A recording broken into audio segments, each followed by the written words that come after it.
Hello and welcome to TV on TV. I'm State Representative Tommy Vitolo. You're watching Brookline Interactive Group. Today is Thursday, June 10th, and we've got a great show. We've got Sam Winickoff from A Better Brookline. He's going to talk to us about why he thinks Brookline should be a city instead of a town. But before that, the news. We'll start with Democratic Senator Joe Manchin from West Virginia. He has stated that he will not support the Voting Rights Expansion Bill for the People Act, nor will he help to end the filibuster. Here in Massachusetts, yesterday's Constitutional Convention produced a 159-41 win for the Fair Share Amendment, a constitutional amendment that would impose a 4% surtax on all income in excess of $1 million per year. It'll be indexed to inflation, and that additional revenue must be spent solely on educational and transportation initiatives. The question will now appear before the voters in November 2022. The state of emergency ends at 12:01 a.m. on June 15. Most COVID-era restrictions or regulations will be eliminated at that time, including open meeting law provisions, rules relating to outdoor dining and cocktails to go, and several medical provisions. Although the legislature is working on extending some of those provisions, the House and Senate haven't yet come to agreement. All public meetings scheduled for June 15 or later should be prepared to meet the pre-COVID requirements, including a quorum physically present. The House is poised to pass several important pieces of legislation today. Perhaps we already have. I pre-recorded. A supplemental budget is on the docket, bolstering some key state agencies and providing some policy initiatives. If adopted, Election Law Chair Dan Ryan's Amendment 28 would make permanent several provisions of the Votes Act, including the requirement that the Secretary of State mail a mail-in ballot application to every voter for every election, and the establishment of early voting dates for all elections, including weekends. The House will also vote on H.820, a bill that will help ensure that redistricting efforts for U.S. Congress, State Senate, and State House are in compliance with the Voting Rights Act. Massachusetts will have its first officially recognized Juneteenth this year, on next Saturday, June 19. Juneteenth marks the day in 1865 when a Union general proclaimed emancipation from slavery in Texas. Brookline's Janelle O'Neill is organizing a Juneteenth celebration in Brookline. Join him, myself, and many others at 10 a.m., June 19, at the Florida Ruffin Ridley School for a march to and then party at the Brookline Avenue Park. Shortened and partially masked, Brookline's high school held an in-person graduation ceremony for this year's graduating seniors. Town meeting also concluded earlier this week after 8 crazy nights. There were several contentious issues, but most items passed overwhelmingly after considerable debate. And now, as promised, we're going to cut over to our interview recorded just a bit earlier with Sam Winickoff from A Better Brookline. See you on the flip side.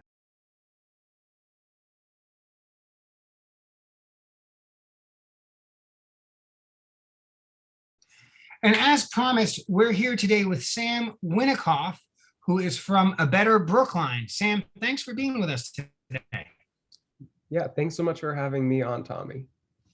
Sam, before we talk about A Better Brookline, we want to get to know you a little bit. So, like from birth until now, what have you been up to? Yeah, of course. So I moved to Brookline in 6th grade, at the beginning of 6th grade. And prior to that, I lived in Somerville and went to public schools there. And then, after moving to Brookline, I went to the former Devotion School, now the Florida Ruffin Ridley. And then spent 4 years at BHS, had a great time there. I also have 2 younger siblings who are both, the older ones just graduated BHS and the younger ones in 7th grade.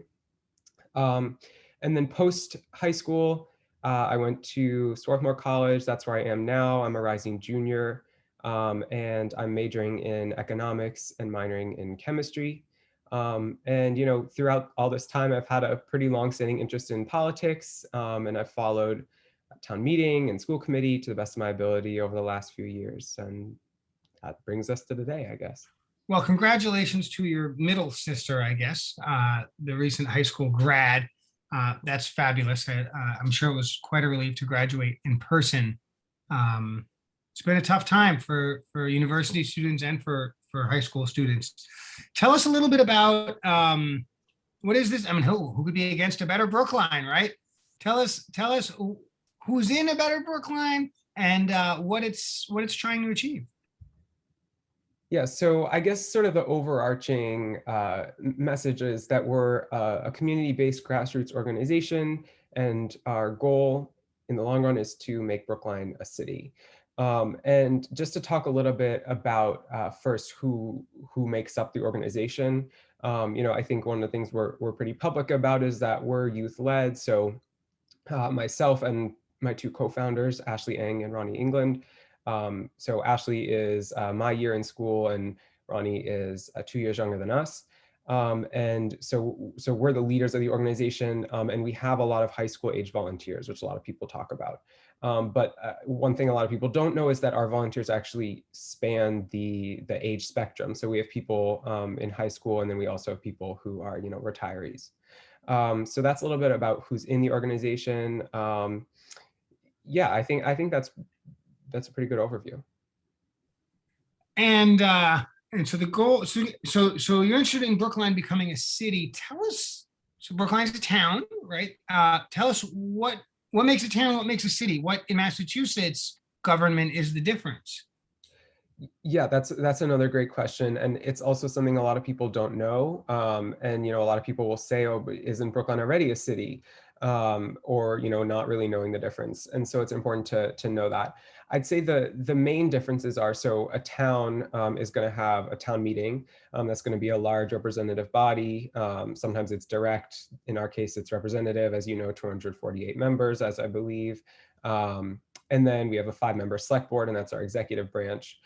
The most common thing people think of when they think of a city government in Massachusetts is a mayor and a council. And that's pretty typical, but there are a lot of sort of variations on it, some exciting ones. And one that I point to often is Watertown, because they function as a city but actually don't have a mayor. Instead, it's just a board, like a city council. And so there's a lot of flexibility when we consider alternate forms of government. It's not just one thing, which is a city, and one thing, which is a town. There's a lot of variation. And so what is it about a city that would make for a better Brookline?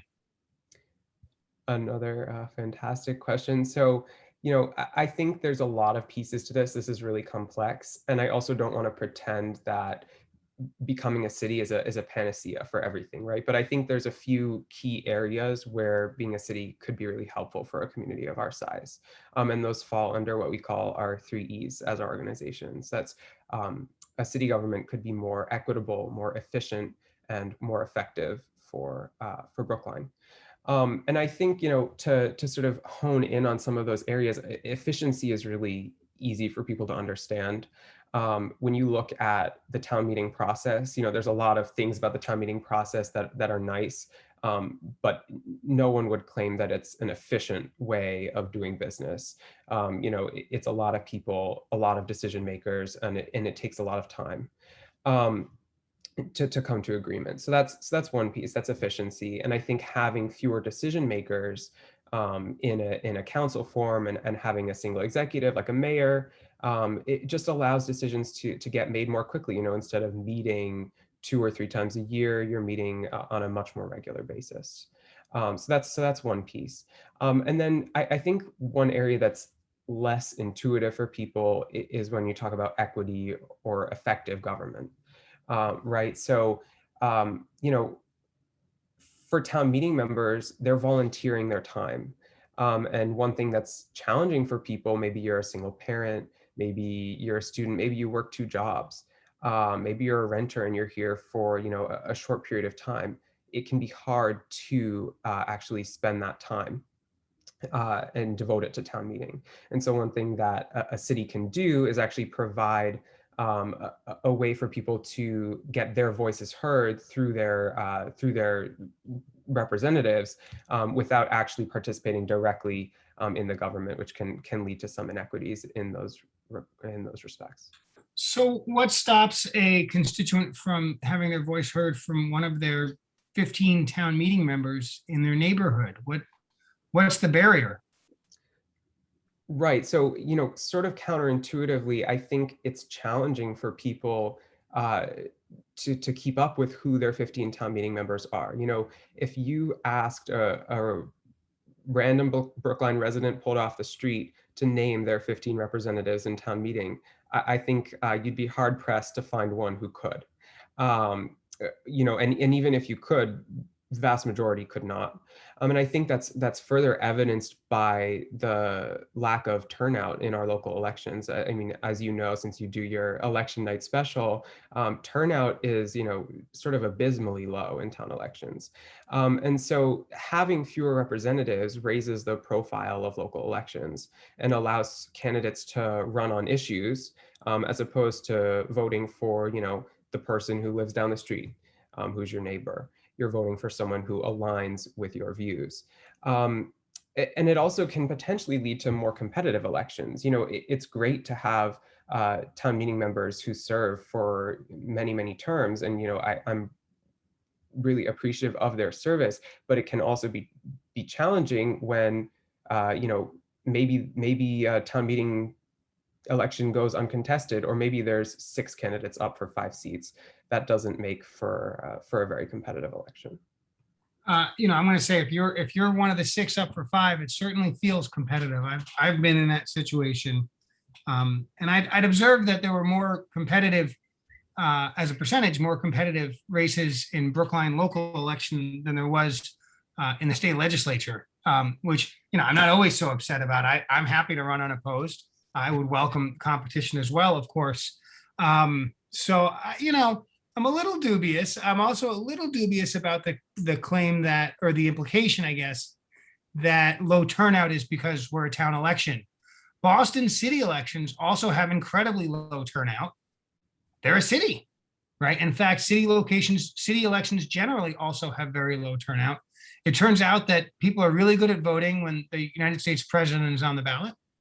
We're a little bit worse, but also pretty good at voting when there's a gubernatorial race. And after that, it just kind of falls off. And there are folks who have suggested, well, why don't we just have all the elections on November at even numbered years?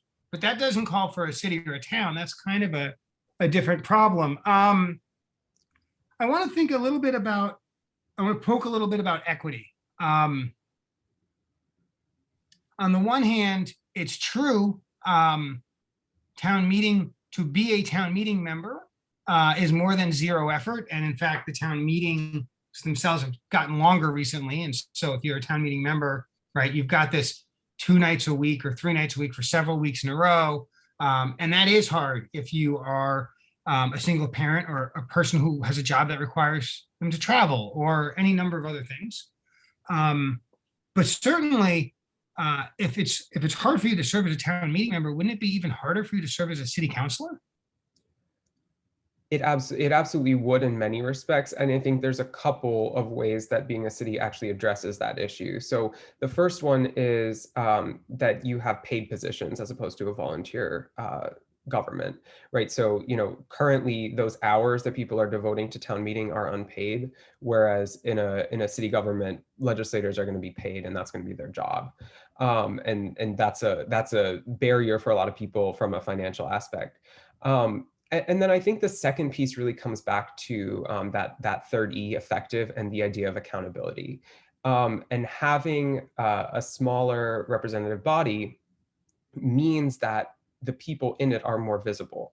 And that translates into an ability for folks to vote for people that more accurately represent them. So there's less of a dependence on having a town meeting that looks exactly like the town, and more of a dependence on having people who will represent the interests of everyone in town. And I think that's sort of like the mechanism through which it's helpful to be a city. So you raise an interesting point. It's hard to know the position of town meeting members, right? It's a small election. They tend not to have a lot of money, or campaign events or things like that, right? Um, so that's interesting, right? And maybe you could have a city council that is partisan with Democrats and Republicans, and then folks might know something about that and have primaries. That's less common. Most of the time, city elections are nonpartisan, um, but it's not necessary. Um, but there are also this time around in this May election, I think there were 4 different organizations who endorsed town meeting members, right? And so um, I think those endorsements are pretty powerful because there were different interest groups that had some similarities and other differences. Um, but it's not just about town meeting, right? The city, while it's true we have a town meeting, we also have a select board and a school committee. And so I'm curious about how what would be different from, say, select board members, of which there are 5 and they run townwide, and city councilors, right? Doesn't that feel like the same level of voter engagement, or am I wrong? You're not entirely wrong. So you could have a city council that's elected fully at large. I think a lot of communities have city councils that are elected in districts, or partially in districts and partially at large. And so that allows for some more neighborhood specificity of representation. Um, I think another thing that's different is, then in a city structure, that level of representation is the legislative body, and then you usually will have a single executive that's elected, and that's a single position with a decent amount of notability, townwide, or I guess citywide in that case. Another thing, just to return briefly to the concept of November elections. Another thing that's good to note about the charter process is that it would give us an opportunity to change when we hold elections. And one thing that I'm excited about is the possibility of pairing town elections with November elections. Or I guess I shouldn't say town elections, potentially city elections, with November elections. And we've seen that can be an effective way of boosting turnout in local elections by pairing it up with larger elections on the state and federal level. So that's something that's very exciting to me. But we would have the authority. We could certainly change to November elections without changing the form of government, right? We don't have to be a city to have November elections. Absolutely. I think there's a lot of things that you could do individually, and then there's many things that can sort of be combined into going through the charter process. And I think one of the things that people have a misconception about is that this is a very restrictive process, and actually it's a very liberating process. There's a lot of different pathways that we could follow, and a lot of different things that we could change or choose to keep the same by crafting a charter.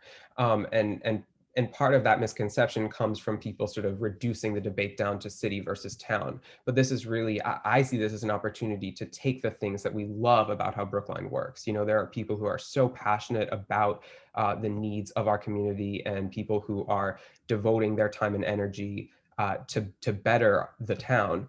And there are so many aspects of what we're doing now that work.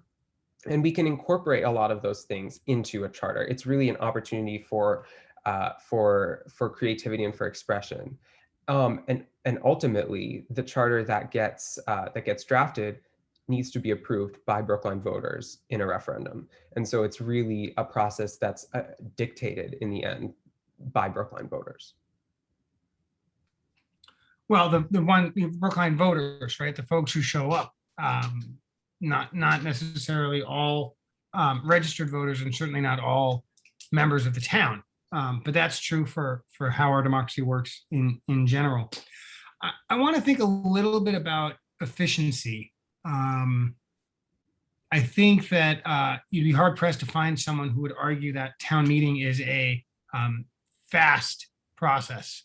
Um, our local government, I don't think anyone would agree, is not would not be described as nimble, um, but it is deliberative, right? Um, a lot of folks have an opportunity to speak and be heard. Are you concerned that we would lose some of that ability for folks with a very wide variety of opinions and expertise to be heard if we move to a city form of government? Well, I think I'm not concerned about that, and I'll tell you why. And it comes back to the idea that the charter process is really flexible, and it really ultimately will reflect what the community values about the way we do things now and what we think we can do better. So if something that we value is hearing, a large number of perspectives over a large period of time on, particular issues, then that's something that could be built into a charter. We could create processes that allow for open meetings and allow for extended public comments and other sort of avenues that would allow citizen participation, while also changing the way that we operate. So just like there's a value to lots of citizen participation, there's value to other things that we do as well. And so I think part of what gets reflected in the charter is going to be what people value and also what people wish that they could change. That's fair. I do want to point out that the word participation um, means different things in different circumstances, right? One form of participation is getting 3 minutes at an open microphone, right? Sort of like my name is Tommy Vitolo, I live on University Road, and I think this is great or this is terrible, and I'm going to tell you why, right? And that's important. But town form of government, I think, also allows for, getting your hands dirty participation, right? We have a lot of committees. We have a lot of town meeting members. We have a lot of boards and commissions. And that sort of distributed government means that the number of people who can actively participate is certainly much higher than a city.